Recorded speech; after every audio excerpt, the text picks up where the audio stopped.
பார்த்தீங்கன்னா 2 நாளைக்கு முன்னாடி ஒரு ராணுவ வீரர் வந்து டியூட்டிக்கு போகும்போது வந்து பார்த்தீங்கன்னா, அந்த டோல்ல வந்து டிராஃபிக் இருக்குது. அந்த டிராஃபிக் இருக்கும்போது அவர் வந்து தட்டி கேட்குறாரு. தட்டி கேட்கல, "இவன் கொஞ்சம் டிராஃபிக்கா இருக்கு, கிளியர் பண்ணி விடுங்க" அப்படின்னு சொல்கிறாரு. அப்படி கிளியர் பண்ண சொல்லும்போது டோல்ல உள்ள ஊழியர்கள்லாம் ஒரு 10, 15 பேர் சேர்ந்து வந்து அவங்கள அடிக்க ஆரம்பித்து, பாட்ஷா படம் ரஜினிகாந்த் கம்பத்தில் கட்டி வச்சுமே அடிச்சிருக்காங்க. ஒரு ராணுவ வீரருக்கு இந்த நிலைமை அப்படின்னா, சாமானிய மக்கள் நிலைமை என்ன யோசிச்சு பாருங்கள். ஒரு ராணுவ வீரர் வந்து எல்லைகளை சரியான பாதுகாக்கலைன்னா நம்ம நாட்டு மக்களுக்கு பாதுகாப்பு இருக்குமா? ஒரு பிரச்சனை வரும்போது பொதுமக்கள் யாரும் கேட்காம வேடிக்கை பார்க்குறதா நம்ம வந்து இதில் வந்து நம்ம வெட்கப்படக்கூடிய விஷயம். இன்றைக்கி வந்து பார்த்திங்கன்னா, நம்ம எங்கே போயிட்டுருக்கோம்னா கத்திப் அப்படிங்கிற ஏரியாவில் வந்து சிங்கப்பூரில் கேஜேங்கிற ஹைவே வரைக்கும் நம்ம இப்போ ட்ராவல் பண்ண அந்த வழி அந்த ரோடை பார்த்துக்கிட்டே வாங்க. இதில் உள்ள விஷயங்களை உங்களுக்கு சொல்கிறேன்.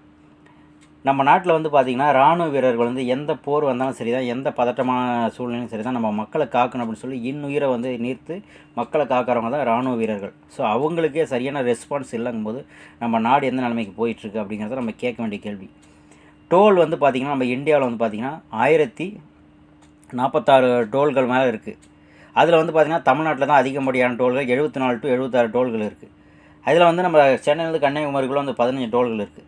இப்போ இந்த டோல்கள்லாம் ஏன் அதிகமாக இருக்குது? ஒரு சில ஸ்டேட்டில் வந்து டோல்களே இல்லை. அப்போ டோலுங்கிறது வந்து பார்த்திங்கன்னா சாலை பணிகள் நடக்கிறதுக்காக அதில் அந்த நிதிகளை எடுத்து சாலைகளை கிளியர் பண்ணுறதா. இப்போ சிங்கப்பூர் பாருங்கள் எவ்வளோ சாலைகள் தரமாக இருக்குது அப்படின்னு.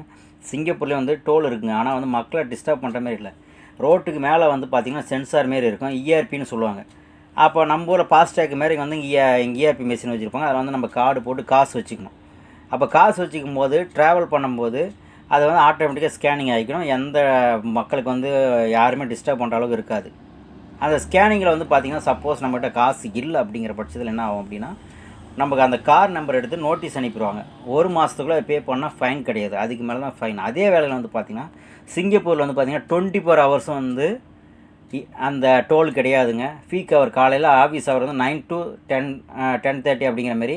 மதியம் வந்து பார்த்தீங்கன்னா 12 to 1 அந்த லஞ்ச் டைம் வந்து, ஏன்னா டிராஃபிக் ஆகக்கூடாங்கிறதால ஒரு குரோஷியலான ஏரியாவில் மட்டும் தான் வச்சுருப்பாங்க. அதே வேலை வந்து பார்த்தீங்கன்னா ஈவினிங் அந்த ஜாப் விட்டு வெளியில் போகும்போது கொஞ்சம் நிதர்சனமாக பொறுமையாக போகணுங்கிறதுக்காக அந்த டைம் 5:30 to 6 அப்படின்னு வந்து இந்த குறிப்பிட்ட டைம் மட்டும் தான் டோல் கலெக்ஷன் பண்ணுவாங்க.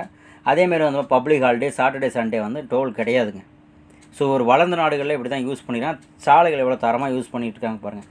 ஆனால் நம்ம நாட்டில் வந்து பார்த்திங்கன்னா டோல் 24 ஹவர்ஸும் போட்டு வச்சுக்கிட்டு இரவு பகல் பார்க்காம கலெக்ஷன் பண்ணிட்டு வரவங்க போகிறவங்கள்ட்ட வந்து டோலுங்கிறது வந்து பார்த்திங்கன்னா நமக்கு பாதுகாப்பு தான். இந்த டோல் ஏரியாக்களில் தான் வந்து நிறையா சம்பவம் நடக்குது. லாஸ்ட் வந்து ஜெகன்மோகன் ரெட்டி வந்து முதலமைச்சராக இருக்கும்போது ஆந்திர பிரதேசில் வந்து ஒரு பொண்ணு ஸ்கூட்டியில் போகும்போது பின்னாடி சேஸ் பண்ணி போய் அந்த பொண்ணை கொன்னது. அதேமாதிரி நிறைய சம்பவங்கள், திருட்டு சம்பவங்கள் இதெல்லாம் வந்து டோலில் இருந்து தான் ஆரம்பிக்குது. ஒரு டோல்கிட்ட வந்து ஒரு சரியான ஒரு சுகாதாரமான ஒரு டாய்லெட்டு கூட கிடையாது. நம்ம ஊரில் வந்து டோலோட ரூல்ஸ் என்ன அப்படின்னா, அதிக டிராஃபிக் ஆனால் எல்லாம் பேரைடும் ஓப்பன் பண்ணிவிட்டு வண்டிகளை டிராஃபிக் ஆகாமல் மக்களுக்கு எந்த ஒரு இடையூறும் இல்லாமல் வந்து பாதுகாப்பு அனுப்பிடணும். ஆனால் நம்ம நாட்டில் வந்து பார்த்திங்கன்னா டோல்கிட்ட தான் 1002 ஸ்பீட் பிரேக்கரு, 1002 போஸ்டர்கள், 1002 தடுங்கள் அப்படின்னு சொல்லிட்டு வந்து கியூ கணல் நிற்க வைக்கிறது. இது வந்து டோலுக்கான அங்கீகாரமே கிடையாது. நம்ம இந்திய அரசியலமைப்பு சட்டத்தில் வந்து இந்த டோல் வந்து போட்டுக்கிற ஒரு கான்ட்ராக்டில் அப்படி கிடையாது. டிராஃபிக் ஆனால் வந்து பேரைடு ஓப்பன் பண்ணிடணும். அதேமாரி வந்து பார்த்திங்கன்னா ரோடோட அந்த கலெக்ஷன் காசு சாலை போட்ட பிறகு காசு கலெக்ஷன் ஆகிடுச்சு அப்படின்னா அந்த டோலை வந்து கேன்சல் பண்ணணும். எந்த டோலும் இது வரைக்கும் கேன்சல் பண்ணதா சரித்திரமே இல்லை. அப்படியே தான் இருக்குது, காலகாலமாக அப்படியே தான் இருக்குது. 24 ஹவர்ஸ் கலெக்ஷன் பண்ணிட்டு தான் இருக்காங்க.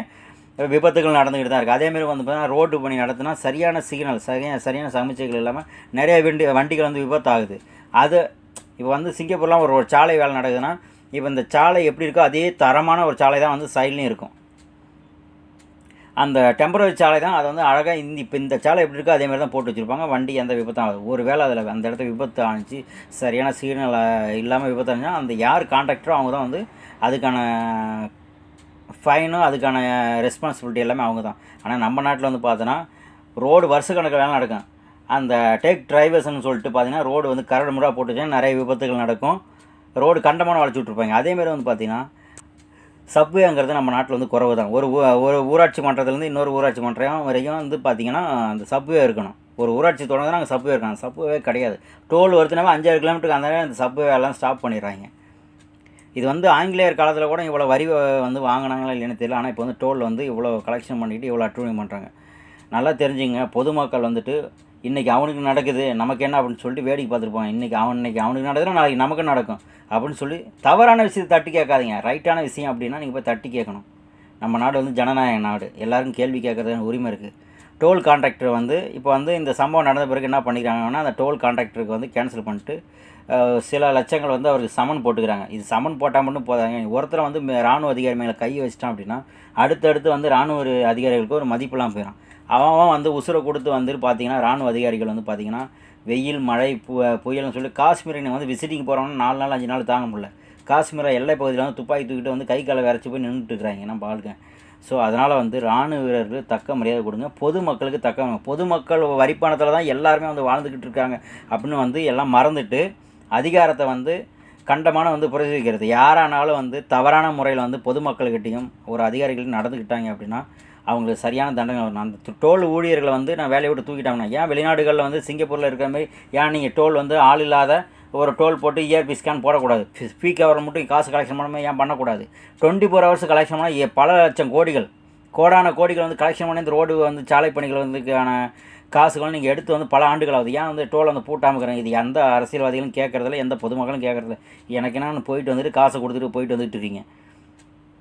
தயவுசெய்து சொல்கிறேன், ஒரு இடத்த வந்து ஒரு பிரச்சனை நடக்குது அப்படின்னா அந்த இடத்த வந்து சூப்பர் ஹீரோலாம் வரமாட்டாங்க. பொதுமக்கள் நீங்கள் தான் வந்துட்டு உங்களை காப்பாற்றிக்க. அது யாரா எவரோ நீங்கள் ஏன் என்னன்னு கேளுங்க. கேட்கும்போது அங்கே வந்து குற்றங்கள் குறைய ஆரம்பிக்கும்.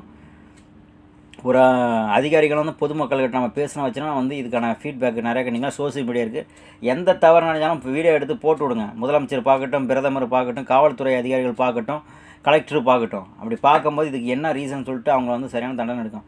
எனக்கு என்னன்னு சொல்லிட்டு கண்ணை மூடிக்கிட்டு போகாதீங்க. கண்ணை மூடிட்டு போகிறது அங்கே தவறு செய்கிறவனோட யார் பார்த்துட்டு அது கேட்காம போகிறாங்க அவங்களும் குற்றவாளி தான். ஸோ முடிஞ்ச அளவுக்கு தவறுகள் நடக்கும்போது அந்த இடத்த வந்து தட்டி கேளுங்க. எல்லாருக்கும் ஆனால் எல்லாரோடைய சப்போர்ட்டும் கண்டிப்பாக கிடைக்கும். ஒருத்தவங்க கேட்குறான்னா அடுத்து இன்னொருத்தவங்க கேட்பேன். கேட்கும்போது அந்த இடத்த வந்து எல்லாமே பயப்பட ஆரம்பிப்பாங்க. பாருங்கள், இப்போ சிங்கப்பூரில் சாலைகள் எவ்வளோ நீட்டாக இருக்குன்னு பாருங்கள். ஸோ இப்படி இருக்கும்போது இவங்களே ஃபீ கவர் மட்டும்தான் காசு கலெக்ஷன் பண்ணுறாங்க. எந்த பொதுமக்களும் டிஸ்டர்ப் பண்ணுறதே கிடையாது சிங்கப்பூர் அரசாங்கம்.